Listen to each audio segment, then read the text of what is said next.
Welcome to Retro Gaming Online, and today we're going to take a look at a couple of retro gaming controllers that are available from 8BitDo, or 8BitDo, 8BitDo. I don't know. I say 8BitDo because it sounds like Nintendo, and I thought that was the kind of thing they were trying to go for. But anyway, they are wireless controllers, which is something really rare in retro gaming. Usually you're bound to the cord. That was one of the things everybody remembered about the old Nintendo system. So here we have some wireless versions.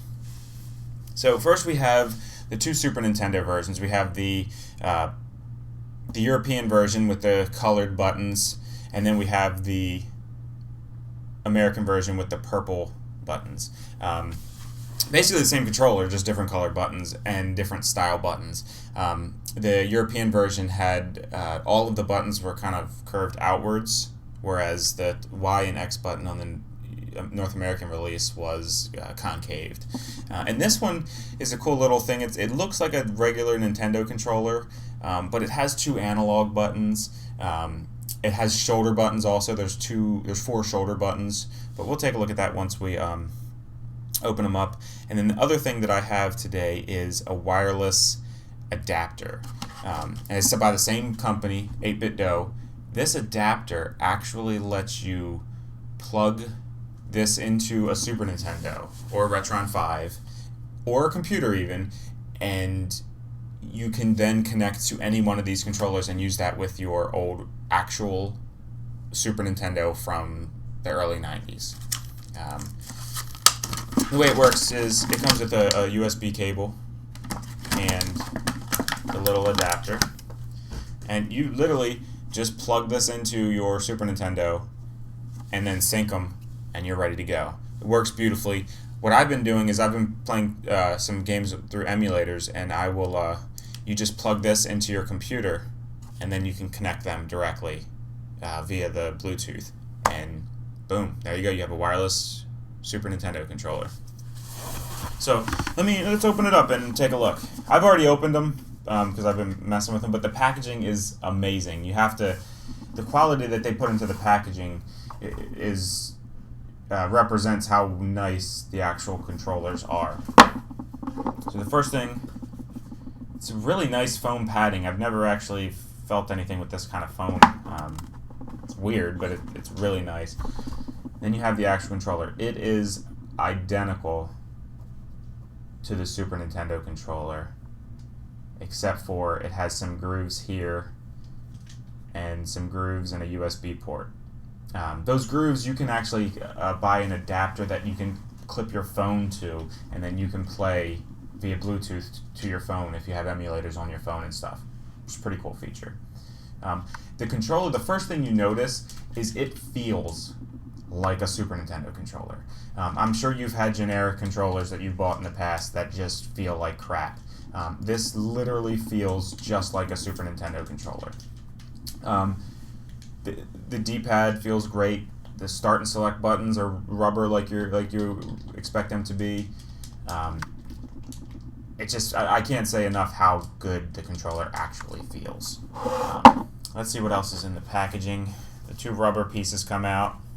You have your instruction booklet, which you can also find online at their website, but it tells you how to sync up to different things. It's also available in English and in an Asian language that I'm not familiar with. Once you flip up, you have your USB cable, something else. Let's see what we got here.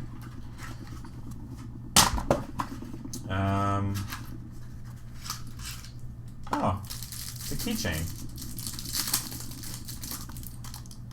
Well, that's kind of neat. So it's an 8BitDo keychain,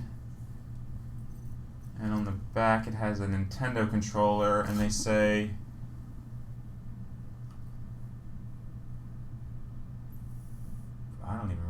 for the happy memories of old days. For the happy memories of old days.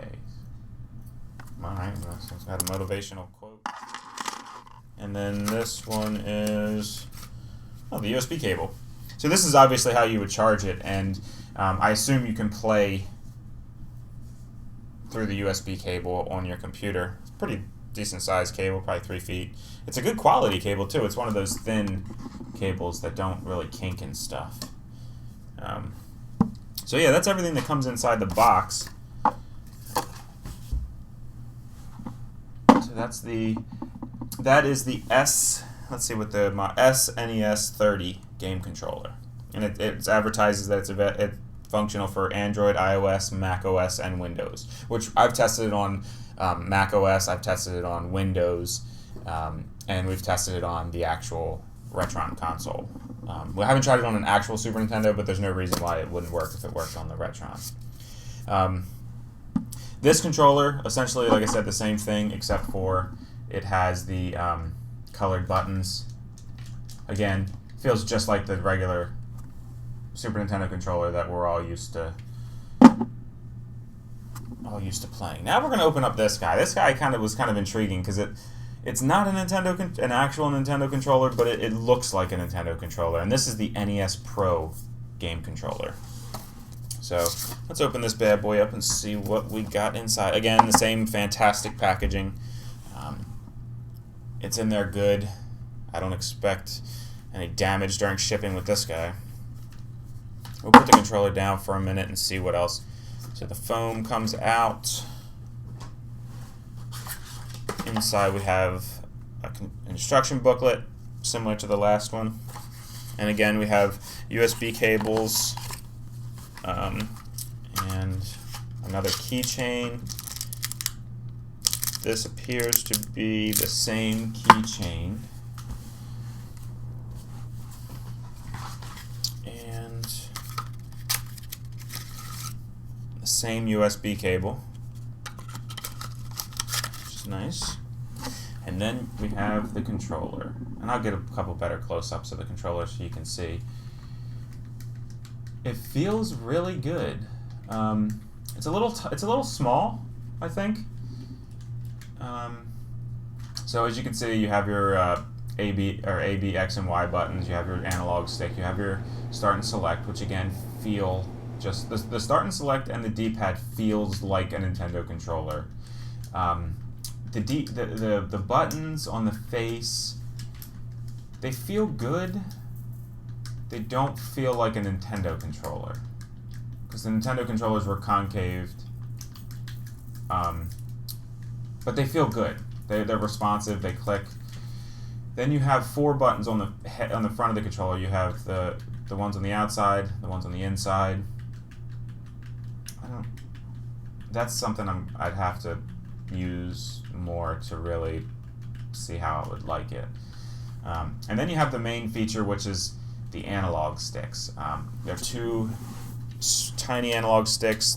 They're pretty responsive. And then on the bottom you have 2 buttons that you use to sync and set different modes for the device, which the manual tells you all about. This controller, it's cool, and I think I would use it for like maybe playing N64 games, since it has the analog sticks on here. I don't think this would replace my Xbox One controller when playing like AAA titles on the computer. I just think that this one's just a little tiny, and I don't know that the D-pad, the analog sticks are responsive enough for what I'm looking for. But I think if you're playing, speed runners, or maybe even you're emulating retro games on your computer, or you're playing them on your mobile device, I think this is a good controller. I don't think it's going to replace my Xbox One controller, though. So I'll actually I'll link all of this in the description. I'll have links to Amazon, and I'll also link to 8BitDo's actual website in case you want to check out their instruction manuals or drivers or anything like that. Be sure to check us out on Facebook, facebook.com/retrogamingonline, right here on YouTube. Please subscribe. We're trying to grow our channel. We put unboxing videos, we're doing reviews, we're doing gameplay videos. We're going to have a lot more content coming soon. We're really starting to pick up the pace as far as what we produce. Other than that, thanks guys, I appreciate it. Bye. Hey, thanks for watching. Make sure to subscribe to our channel right here and check out our other videos by clicking the link down here.